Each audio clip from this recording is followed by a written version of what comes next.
Happy holidays, Grays Lake.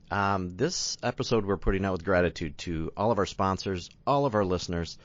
We appreciate each and every one of you. So the next 20 minutes we're going to talk about a new service that is offered, which I think is one of the coolest things ever. And what we want to do is, if you listen to this episode, go to passedonlegacy.com, fill out the contest form, and I want to give 2 of these away to 2 people in our community. As a thank you back. So once again, passedonlegacy.com, fill out the contest form, and we're going to give 2 away. I'll do that right at the first of the year. So thank you, everybody. I hope you enjoy what we have to say. All right, ladies and gentlemen, welcome back to another episode of Discovering Grays Lake. This is kind of a bonus one for you guys, and we wanted to drop this one right before the holidays. Some people will listen to this later on because obviously all of these are recorded and they're there forever. So what we wanted to talk to you about today, I'm sitting actually at Valence Studios with Mr. Steve Nielsen. Steve, how are you, buddy? Great, Dave. How are you? Yeah, good. We never sit at this table and talk about business ideas, never, by the way. Yeah, I'm very nervous. Right. So the reason that we're doing this episode is, in fact, that a business idea that we have rolling right now, and we wanted to give people more information about it, especially during the holidays, because these are the kind of times that people really think about this stuff. So I'm going to start with this. And then we're going to we'll talk to them about what it actually is. So you guys that are listening, you tune in and listen to a podcast, you understand the value of having something recorded. And many of you listen to stories and take an hour out of your life to listen to a story of somebody that you know nothing about. I challenge you with this question. What if this next week's podcast was with your grandmother that you knew nothing about? How cool would that be? So see, tell them what it is. Tell them what we're doing. All right. So what ultimately we decided, I've been kicking around this idea with Dave for actually quite some time now, probably a couple of years, I would say at least. I'm in the business of recording memories, and he was in the business of entertaining while people are getting their memories recorded. So we understand the dynamics of family and the importance of trying to remember some of these most important times in our life. So what we decided to put together is Passed On Legacy. Passed on. Passed On like it's Legacy. Passed on. Yes. Which is recordings of your loved ones. And it's driven by very important and meaningful questions. Right. And I think when we sat down initially to talk about this, we were talking about the issues that we had with loss of, a parent or grandparent. And I think I was going through my voicemail, and I was playing a voicemail from my mom. And anybody that doesn't know, I talk about my mom all the time. But she passed away. Now it's been almost 6 years, and I have a voicemail to listen to her on. And I go back just when I want to hear her voice because I want to pick up the phone. I want to call her. I would love to have advice for her, but I play it for my little 7-year-old, and he's like, "Oh, that's her voice," but he really won't know anything about her except for the stories that I tell about her. Which is usually how things are passed down, or an old picture. But what if we had a video recording of my mom talking to Jackson, my 7-year-old? Or how about Jackson's kids? Jackson's kids are going to have no idea who she is, right? So anybody listening, I know that at least one of you that's listening today has a voicemail from a family member that is passed on. And imagine how cool that would be. On my phone, I have 2 recordings of my father. My dad is still alive. He's in his 80s now. I don't have one of my mother, but I've never deleted my mother's phone number from my phone. Right? Same thing. There's times, of course, many times I wish I could have called her just to hear her say that she's proud of me on something. Right. It's nice to kind of still have that, and the power of a recording, right? Right. And there's stuff that you could tell your son Jackson, that stories of your mother. But they're just stories of your perspective as the son of your mother. Your mother, there's so many questions that you and I have discussed that you really wish you knew about your mom. Oh, my God. Right? Yeah. We could rattle off 20 without even stopping, and it would just be nice to know those answers. Yeah, so let's talk about some of the pushback we've had with this. I talked to somebody the other day, and they said, well, I could just shoot that with my cell phone. And I can go in and talk to Grandma and ask her questions like this. And I responded with, A, they're not going to be that vulnerable with you because you're their grandson or you're their son. And what the value of having a professional interviewer to bring out those stories and somebody they could be more vulnerable with and really tell the truth and know that these recordings, another important thing is that these recordings will not be released until after they're passed on. So they can be vulnerable with someone who they don't know.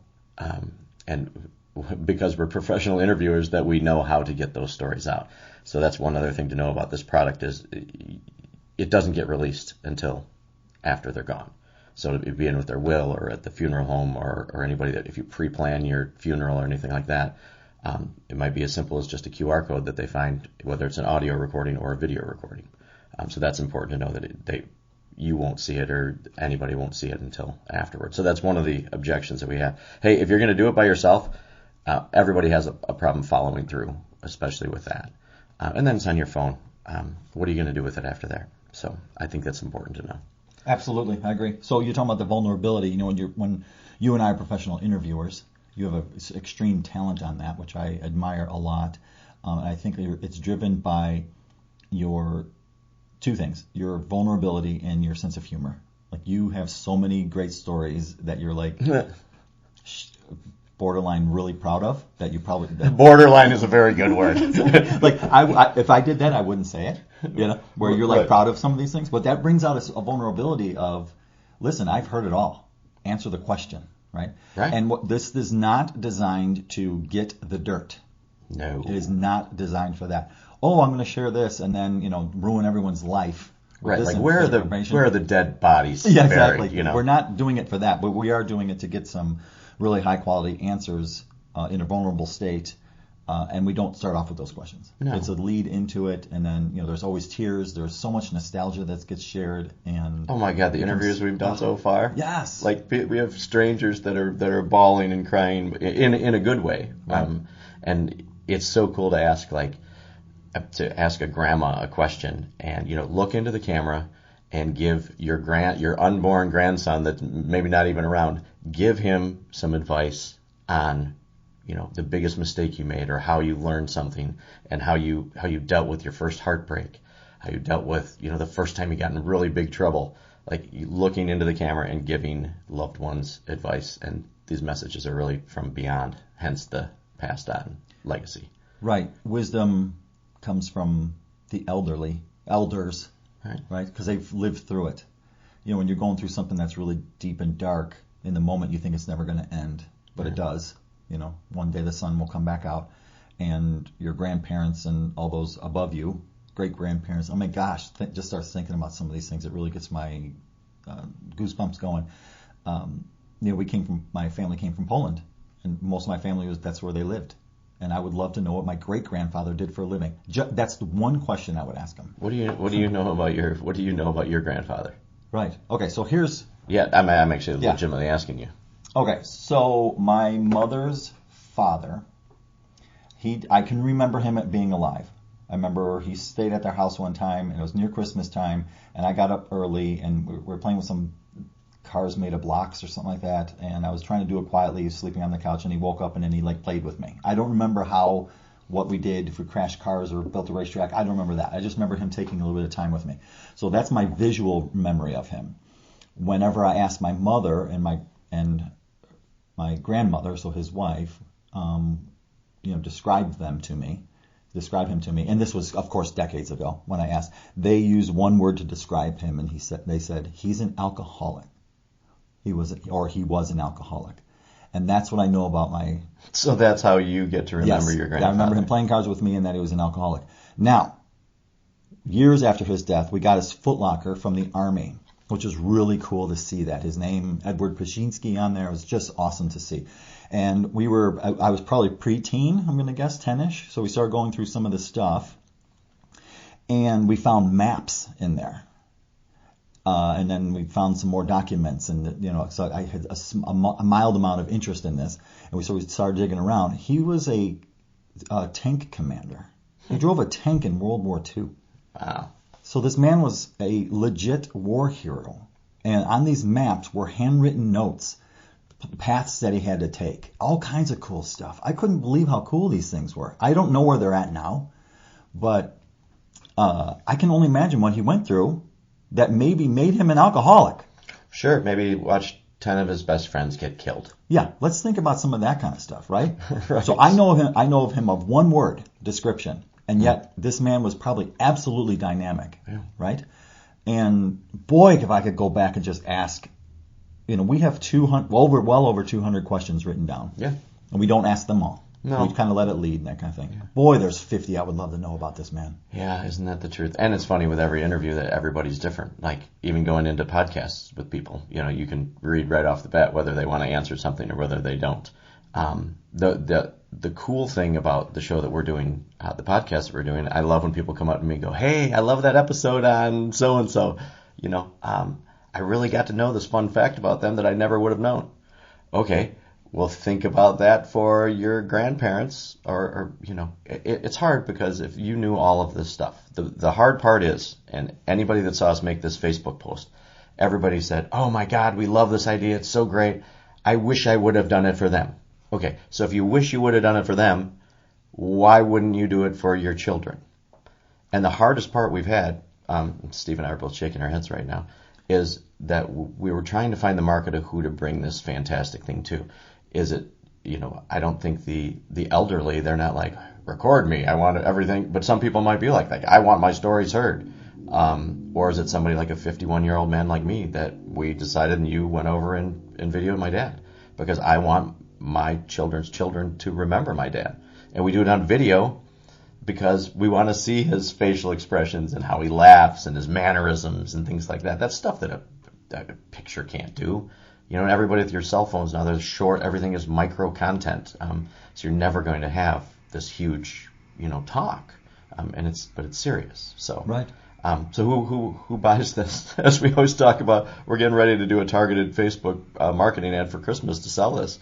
But we don't know. Do you do it to the 50-year-olds so that they can buy it for their children and also or is it visiting, old folks' homes and offering it to them? And maybe people listening will have some advice for us on that. Mm-hmm. A lot of people wrote down on there too, go to a funeral home. Maybe somebody pre-planning their wedding, pre-planning their funeral. If they're pre-planning their funeral, they're thinking about what's going to happen when they're gone. So, and this could be the absolute best gift to give anybody. I think personally it's someone in their 50s who wants to record someone in their 80s before they're gone, and then it's gone. Right. And before they get too old too. Right. And they don't know the answers to some of these things. Like they can't just, the human brain is so magical, and as we become older, it deteriorates. So, right. So you have to get it while they can still actually answer these questions. So I think that's probably our perfect person that would want to do this, especially if you're in your 50s and you're into nostalgia. Yeah. Like this is important to you. Oh my gosh, wow. If it's pulling at your heart, you got to start investing in this. Right. And how many people have subscriptions to, what's the thing with the family tree? The Ancestry.com. Yeah, Ancestry.com. Oh, cool. You have a spreadsheet that looks like the NCAA tournament bracket that tells them where they're from and who they are. Oh, cool. We know their names. But can we change that? Can we change that to this? I mean, it's cool to know who they are. Right. But I think people have to have a bigger vision to be interested in what we're doing. Right. Like if you think big, or something that you could have or something that you might regret. Like if you did this for a small amount of money, that regret is gone too. You have something awesome. Right. Right. And especially on Ancestry.com, I've only been on it a while. My sister does it, and I have an aunt that's super heavy into it, so I don't really pay attention to it too much. But boy, it would be cool to like, hey, here's in 1968. This is when Steve Nielsen came in, and from 68 to 2023, he was he had one brother and one sister, and how else want I say? He delivered newspapers. He was a stock boy. I was a where you clean up tables at restaurants, bus boy. I drove a truck. I painted cars. I mean, all these things. Like I own a detailing company. I'm a professional photographer. Like it would be cool to have that all listed right next to my name. So at least there's something about me out there. How about my great grandfather? Alcoholic. Okay, great. Right. And drove a tank. I know 2 things about him. How about my dad? I know what he did. How about my dad's dad? And and the people that came over from Poland. What kind of jobs did you have in Poland?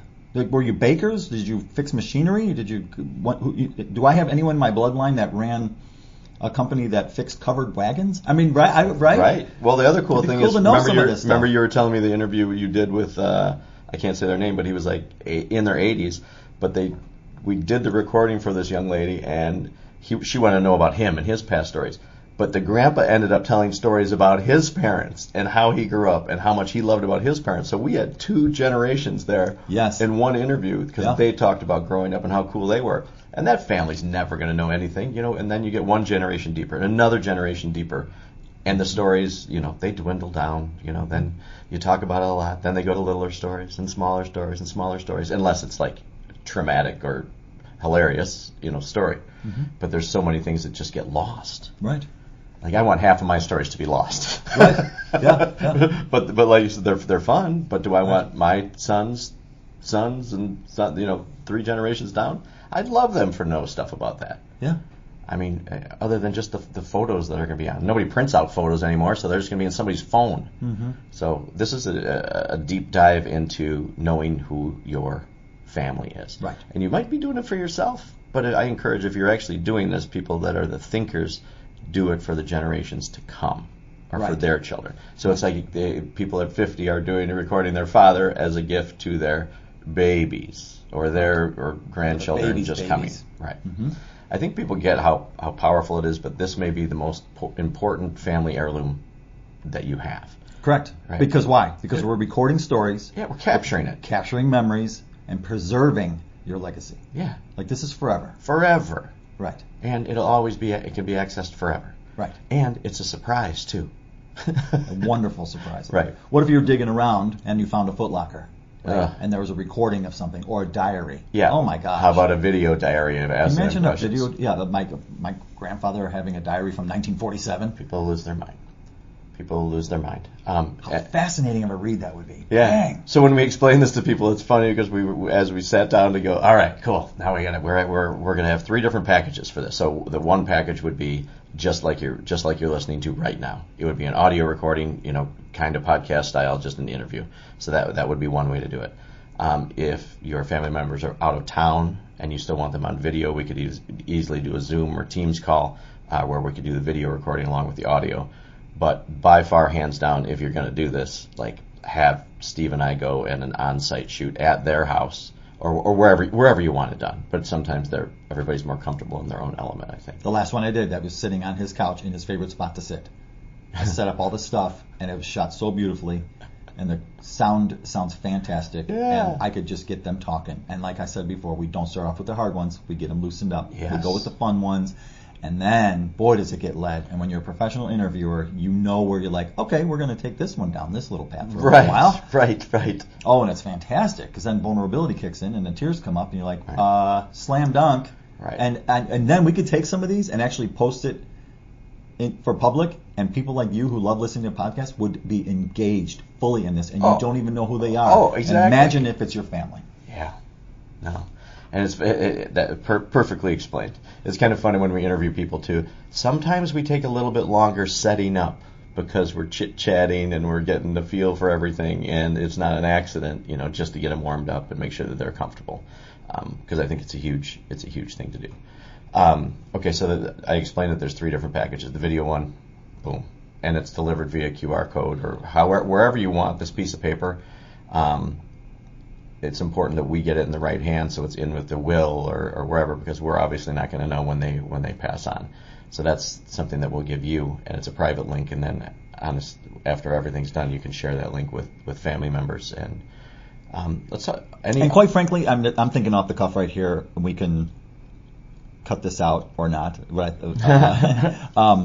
Is this our delivery method will evolve as well? Yeah. Right? Yeah. Like it's going to get fancier and fancier, and the ways to access this information, is going to become better and better. Think about like 20 years from now, what QR codes are obviously still going to be around, but we need to think outside the box too, and look down the line to have those things evolve, because everything's saved in a double backed up everywhere. So if anything ever changes technology-wise, that those will still be accessible. Yeah, because I was thinking about 8-track. But I have to have a VCR that'll print off labels that can stick onto an 8-track. Right, exactly. I think 8-track's a great idea. Yeah, maybe a Blu-ray disc we can burn off for them too, so they can watch it on there. So I'm trying to think about some of the other questions that people have written in. We do have a website, which is passedonlegacy.com. Also, Passed On Legacy is on Facebook, which it seems like most of our listeners here are Facebook and Instagram people. But go and follow that page and like it. And we do have some not live samples yet because we respect everybody's privacy. But we do have some other content on there to help you understand more. But the website's probably the best place to go to find that. Yes, and we actually did a Google search on the word past and the word past, which are two clearly different words. And oh, good point. Yes, very good point. So it's Passed On Legacy, not Passed On Legacy. P-A-S-S-E-D. One more time, Dave. Passed. P-A-S-S-E-D. Yes. So it's passed. Like we're handing it over. Which Does is that make sense? Yeah, and it's a fun thing because it's past. It's about the past. Correct. But it's passed on. Right. Right. And little play on words that got really confusing and probably totally screwed this whole thing up. So marketing geniuses. We are absolutely marketing geniuses. All right, so I would encourage everybody to check that out, to think about one of your special loved one, and think about things other when you say, "Man, I wish I would have had that." Try to make sure that your kids don't have to say that, because I think it would be really cool. Right. Any other thing we want to mention today? I wanted to make this one short and sweet and give everybody the info. We do sell during the holidays here. We're gonna, if you're not ready to do it right away, you can get a gift certificate. We can set up these interviews anytime that you want. There's no urgency in it, but especially if you have a loved one that's sick that you know or might not be around for a while. I know this is, Steve and I said this is a really touchy subject, right? Some people are like, I don't know if I'd want to have that.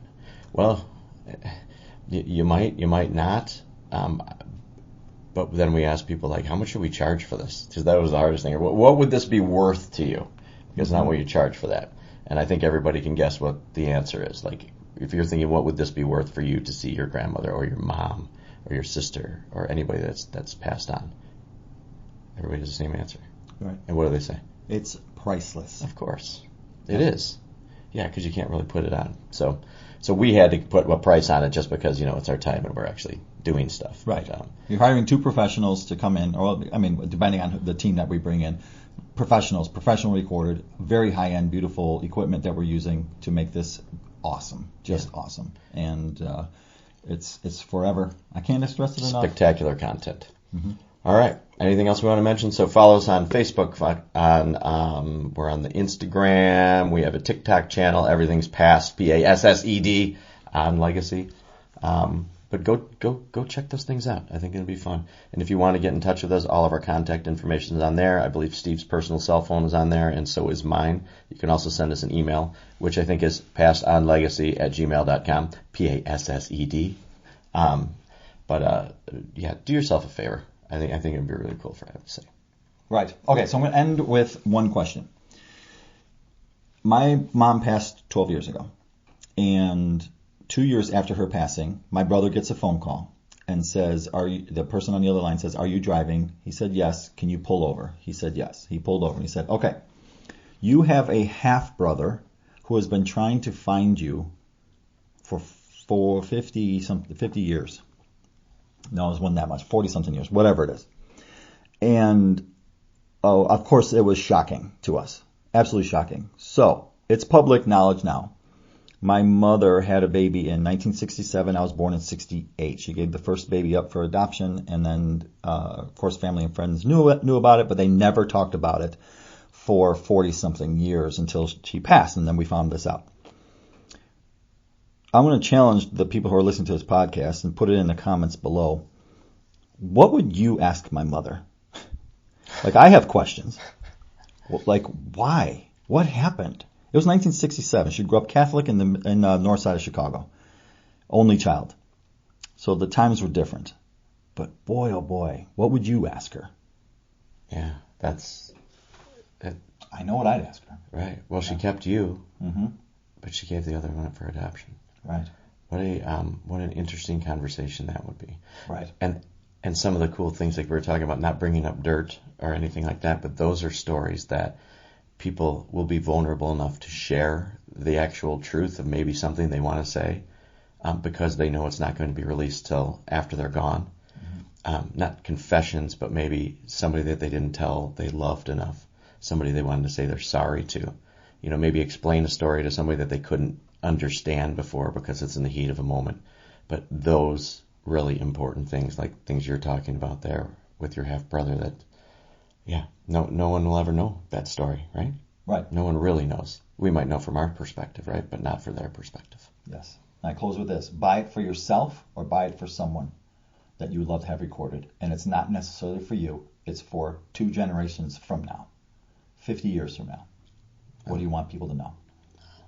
And Grayslake, thank you so much for giving us this 20 minutes. I just wanted to make sure. I thought it was such an important thing, and we're getting so many questions about it. So, and most people are from Grayslake that are asking the questions. So, thank you, Grayslake, for listening. Again, if you have any questions, hit us up, call us, write some comments in there. But like I said, if anybody wants to get a gift certificate or get something set up right away, or actually has any other ideas you want to share with us to help us out, we're all ears. We don't claim to know everything. So we appreciate any input that you can get. So, Steve, thanks for taking the time with me, too. Absolutely. This is great. Thank you. And I'm not ending with see you next Tuesday, everyone.